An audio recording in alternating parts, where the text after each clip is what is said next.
So yan guys, good morning. So marami nagtatanong no kung bakit daw wala na sila nakikitang box doon sa trabaho ko na ina-upload ko na video no. So sa kagaya ng sinabi ko nung una kong mga video mga par na pagbalik ko galing bakasyon, galing sa Pilipinas, maghahanap ako ng trabaho na fit sa skill ko. So yun mga par, simula nung lumating ako doon sa dati kong company 4 months ago. So nag-decide ako na magpaalam doon sa dati kong company dahil yun nga,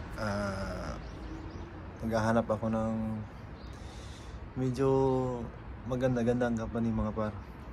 So ayun, nandito ako ngayon sa rooftop mga par. Ayan, bundok yung paligid ko mga par, ganun din. Kagandahan na dito mga par, ako lang mismo ang tumatambay dito. Ayan, yung braids. Ayan. So, ganyan. Yung baba nito mga par, second floor. Yun yung room namin mga par. So, ayan. So, marami kasing nagtatanong kung nakalipat na daw ako. So, ngayon sasagutin ko mga par. Oo, nakalipat na ako. Magto 2 weeks na ako dito sa bago kong trabaho. Jungun Metal yung pangalan ng company ko ngayon.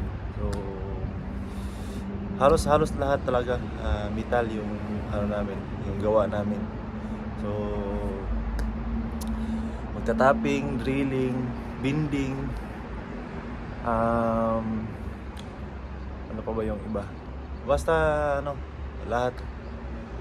Yung lahat ay metal, aluminum, stainless, ganon yung mga tinitira namin. Tapos yung mga plate, yung mga parang binding, nagbibinding, ganyan.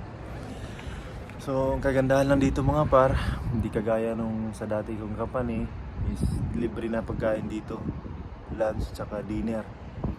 Tapos hindi talaga mawawala yung 2 hours na overtime araw-araw. Minsan may Sabado pa, minsan sa weekdays may 4 hours pa kami, aabot pa kami ng 10:30. So sobrang nagpapasalamat lang ako mga par, unang-una kay Lord dahil hindi niya talaga ako pinabayaan, tsaka sa kaibigan ko na tumulong sa akin na para makapasok dito.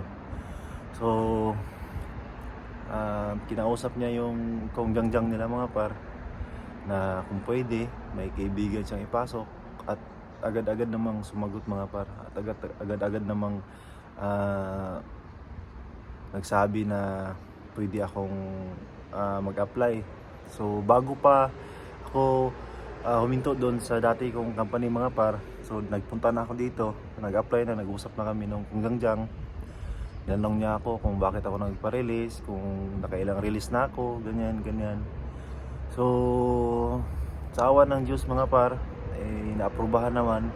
So ang ngayon lang, ang inaantay ko na lang is officially na talaga na dito na ako magtatrabaho, kasi nga hindi pa ako nakakapirma ng kontrata dun sa bago kong company.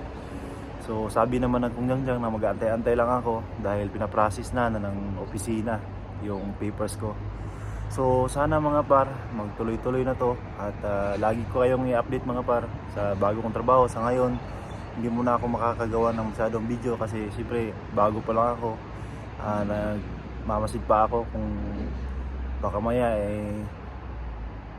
gagawa ako ng video doon sa loob, baka masita ako. So yung mga video na in-upload ko mga par, pag break time lang yon, siyempre magpapahuli ako para lang pakita sa inyo na yun na yung bago kong trabaho mga par. So sa mga hindi nakakalimot sa akin, yan, maraming salamat sa inyo mga par. Tsaka sa mga mag-i-exam pala ngayong May, ngayong buwan, katapusan, Cebu. So good luck sa inyo mga par, sana bumasa kayo lahat. Alam mo kung gustong-gusto niyo na makapunta sa South Korea. So tiwala lang kay Lord, tiwala sa sarili niyo, at sigurado may pasa niyo yung exam mga par. So yan lang, God bless mga par, good luck.